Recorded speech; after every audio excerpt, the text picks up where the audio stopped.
তিনি আমার কাছে মুখ্যমন্ত্রী চিঠি দিতে আসারই কথা ছিল, অর্থাৎ তারপরেও তিনি এলেন না। মানে আমার একটা লোককবিতার পংক্তি মনে পড়ছে, লোকগানের, তুমি সর্প হয়ে দংশন করো, ওঝা হয়ে ছাড়ো। মুখ্যমন্ত্রীর কাছে উনিই বলেছিলেন আসবেন, মুখ্যমন্ত্রীকে চিঠি দেবেন আমার মাধ্যমে, মুখ্যমন্ত্রীর কাছে এটার একটা বিচার চাইবেন।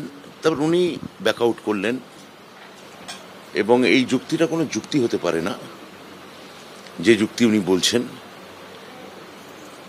শিক্ষা দপ্তর পুলিশ প্রশাসনের সঙ্গে কোনোভাবে যুক্ত নয়।